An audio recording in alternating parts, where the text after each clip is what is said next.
me your black is beautiful? Who told you that your chocolate skin wasn't beautiful?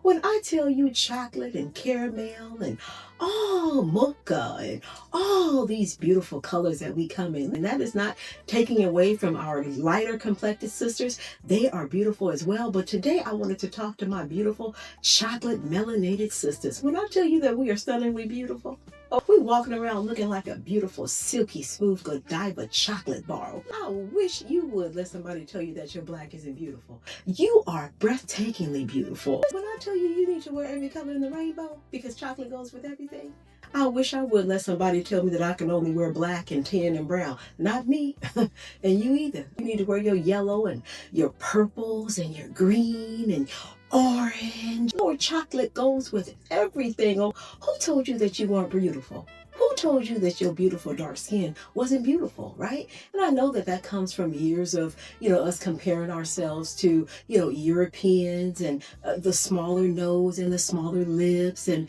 our complexion should be lighter. The devil is a liar. When I tell you that God gave us a double dip in a chocolate, let me share my journey with you with this, right? So as a kid, I was teased as a kid. They would call me, darky, and you were left in the oven too long, and you look like a piece of burnt toast. And now let me remind you, these are 5 and 6-year-old children. When I became an adult, right, adults would say, oh, you know what, you're cute to be dark. Huh? You're cute to be dark. What does that mean, right? I have learned at my big age, right? Women and men that make that comment about, oh, you're cute to be dark, they're really a reflection of their own insecurity and self-hate issues, right?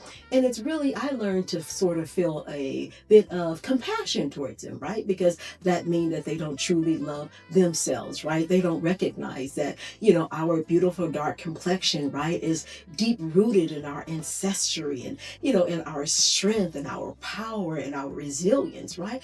Make comments about people who are dark complected.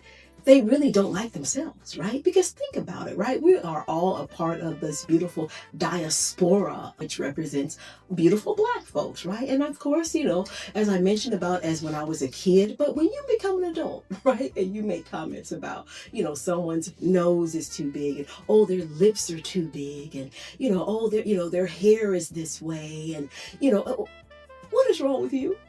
That means that you really hate yourself. So I feel a sense of sadness, right? That you can't look at a beautiful dark-skinned woman or a dark-skinned man and admire that, right? It breaks my heart, right? I even heard that people from certain cultures and where they treat a dark-skinned child unkind, right? A child that's a part of their family. And it breaks my heart because it's simply a representation of the fact that you feel insecure about the way that you look, right? That means that you don't have, self-love for your own self to talk about, even a child or even a grown woman. But when I was a kid and I would run home and tell my mom, oh, they said something about they call me darky and they call me this. And my mother would say, you go back to that school and you tell them my black is beautiful.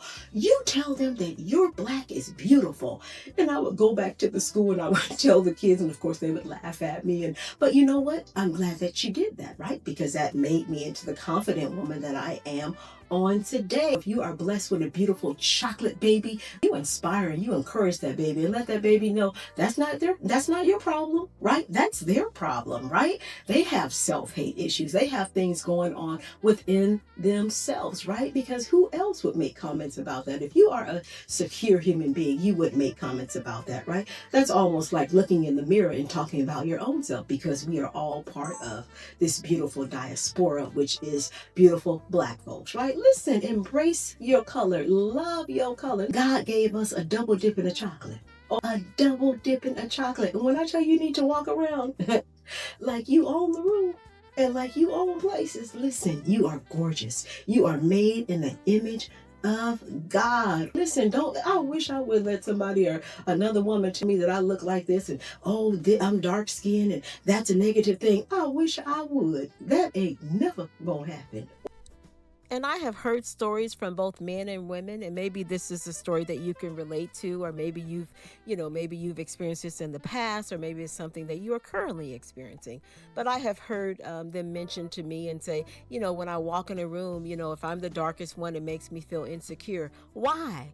You are God's masterpiece. I want you to cherish and love and embrace the way that God made you. You don't ever have to dim your light or make yourself small and, feel like you are less than because you are dark skinned. No, it is your beautiful dark complexion that makes you exceptional. That is what makes you extraordinary. So, whatever room you walk in and wherever you may be, I want you to know that you are God's chosen masterpiece, right? And He made you the exact way that you are supposed to be. So walk in it, embrace it. I want you to look in the mirror and know that you are made in the image of God, okay? God bless you. And remember, do not ever give up before the miracle happens. God bless. Bye.